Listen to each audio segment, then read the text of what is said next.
Next Sunday, more than 300,000 people, including a delegation from the Diocese of Springfield, are expected to descend on St. Peter's Square for the beatification of Pope John Paul II.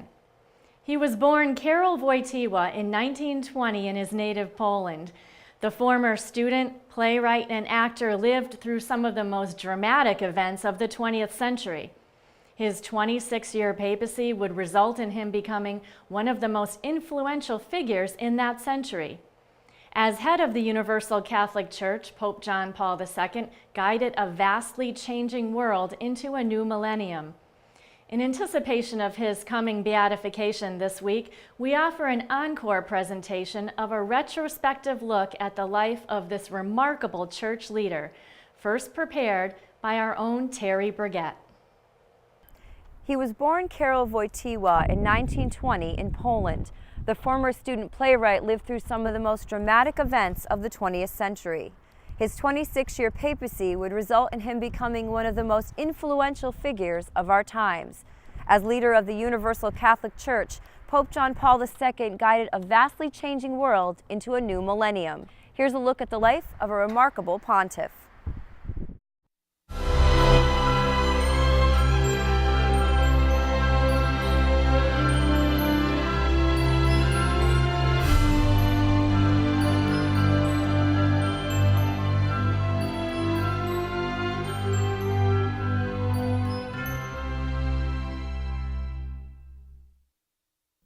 In telling, there was no pain.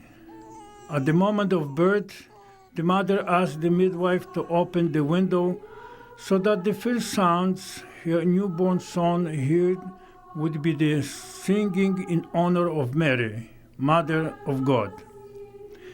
And so the midwife sprang from the foot of the bed to the window and threw back the shutters.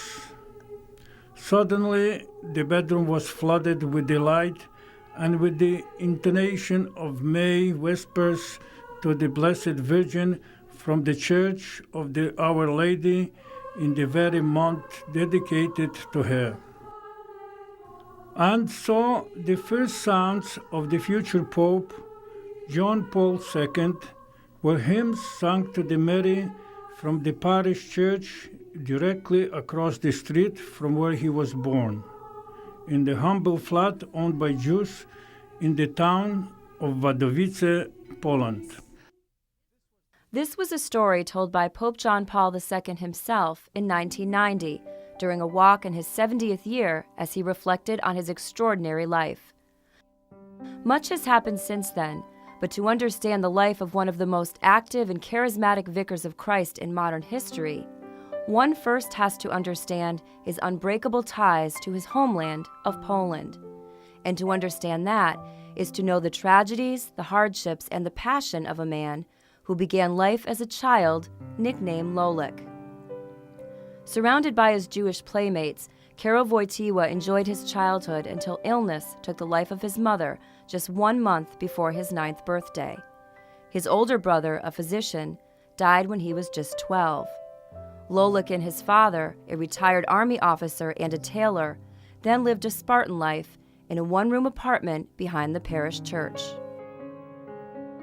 As a teenager, Karol split stone at a quarry, doing all he could to support what remained of his family.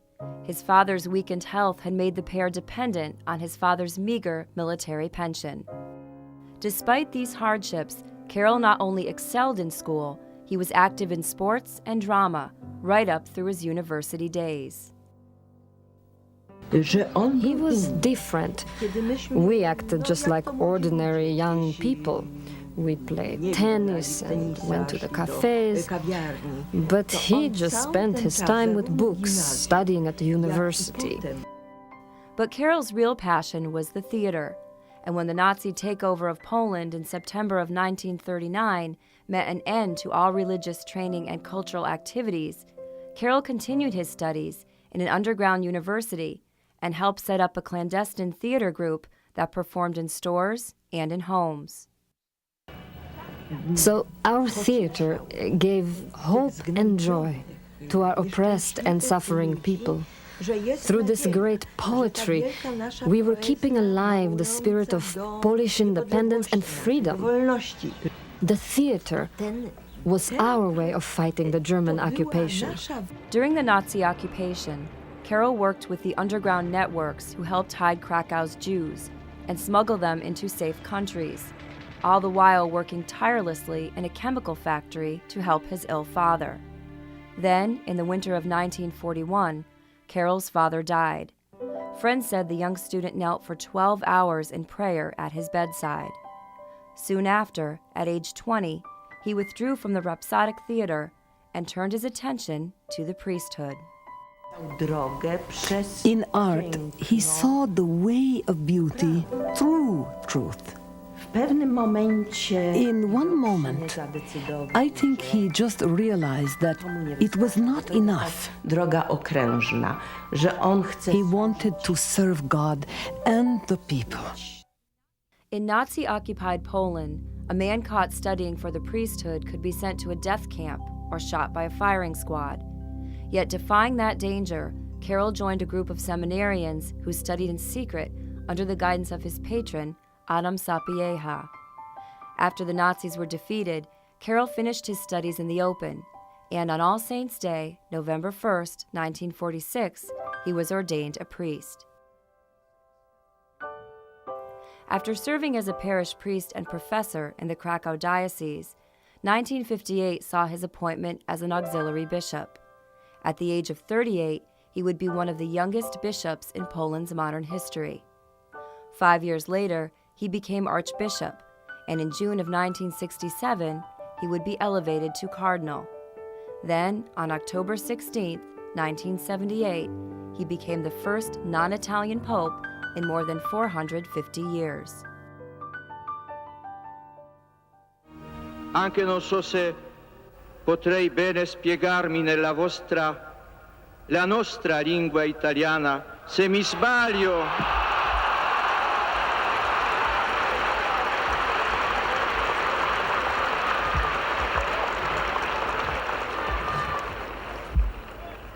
sbaglio, mi corrigerete.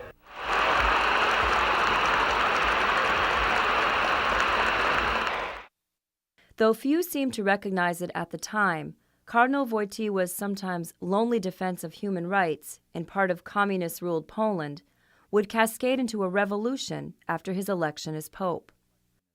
Once dismissed as a bishop who wouldn't rock the boat, the new pontiff's behind-the-scenes support for Lech Walesa solidarity movement and the tremendous reception he received during visits to his homeland was the beginning of the end for European communism. I phoned the Pope because after consulting with the President and after informing a large number of leaders around the world that the Soviet intervention was imminent and that everyone ought to pitch in order to deter it, to discourage Brezhnev at the last minute, which is incidentally what happened. One of the Pope's greatest gifts was his ability to address large crowds, yet touch each person individually as if he or she were the only ones present. Whether in a crowd or one-on-one, his sense of humor and personal connection with those to whom he spoke was apparent.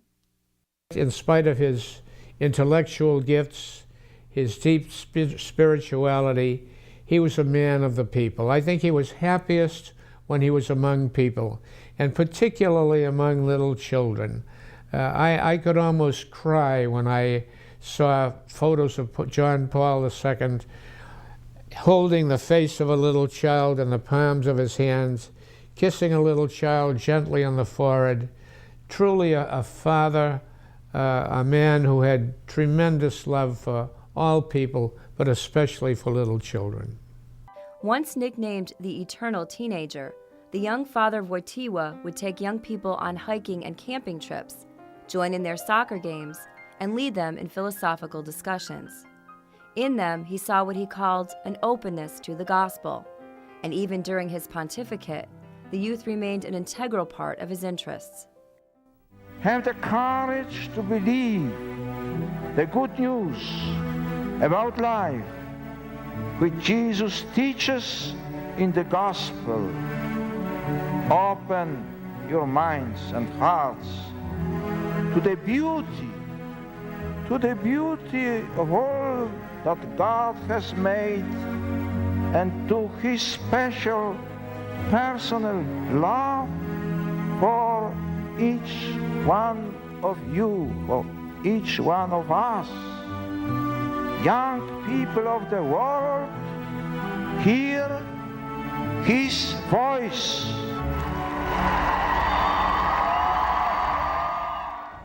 Springfield Bishop Timothy McDonald was a chancery official in the Archdiocese of New York when the young pope came to Manhattan.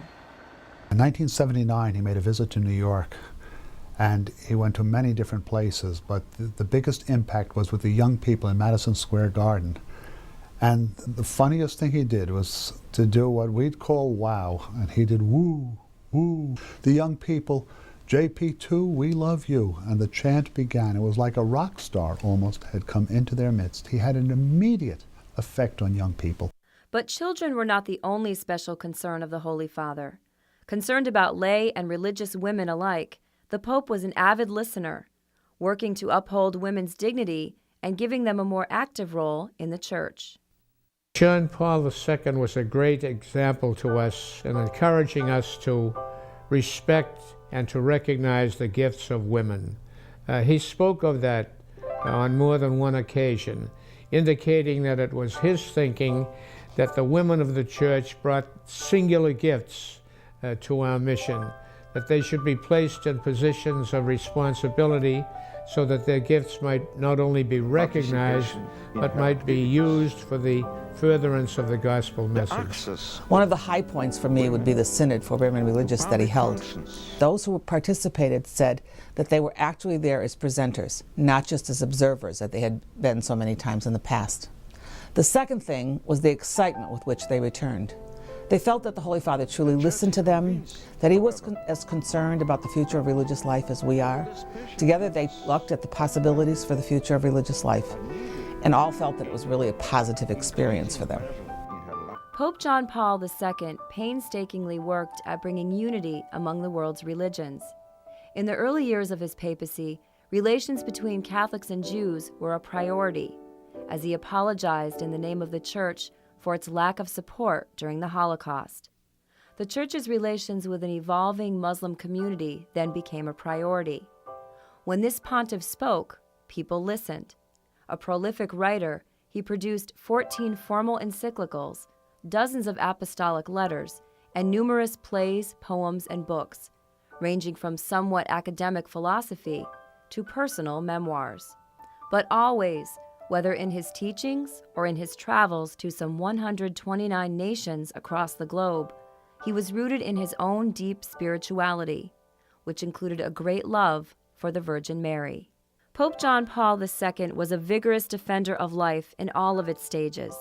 He warned the world of the evils of contraception, abortion, euthanasia, and the destruction of human embryos utilized in some forms of stem cell research.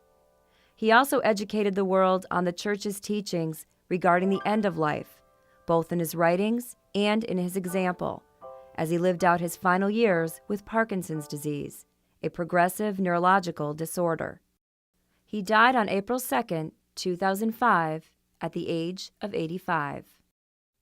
In the end, when the body was giving out, the mind was still sharp, the spirit was still sharp, but the body was no longer able to do all it once had done. Yet at that point, he became a new symbol of what it means to be pro-life. He showed life has its high points and it has its low points, but still it's a gift from God of something worth living. John Paul II will always be remembered as a man for others, a man who reached out to young and to old, a man who was always there and always sought to show Christ through himself to others. Shortly after his death, a movement began building to declare our deceased Holy Father, Pope John Paul the Great, a title previously given to only 2 other popes due to their impact on the 2,000-year history of our Catholic Church. On May 1st, the Feast of Divine Mercy, Pope Benedict XVI will beatify this holy man, the first official step in the canonization process. It is no coincidence that this event will take place on Divine Mercy Sunday, for Pope John Paul II had a deep devotion to his fellow Pole, St. Faustina Kowalska, Regardless of how he is remembered, as Lolik, Karol Wojtyła, or Pope John Paul II, this holy man, laid to rest in the crypt of St. Peter's Basilica, has undoubtedly touched innumerable lives. He showed us how to live and how to die, never with fear, but always with faith. Reporting from the Shrine of Divine Mercy in Stockbridge, I'm Terry Burgett for Reel to Reel. After his beatification, the late Pope will be known as Blessed John Paul II. In order for a candidate to be beatified, one miracle after death must be proven through the scrutiny of medical and theological experts. John Paul II was credited with the healing of Sister Marie Simon Pierre, a nun whose order prayed to the Pope after he died. She says she was cured of Parkinson's disease, an ailment that also had afflicted the Pope. The experts looking into her recovery concluded that it was, in fact, a miracle. A second miracle would have to be confirmed for him to be officially canonized or elevated as a saint in the Catholic Church.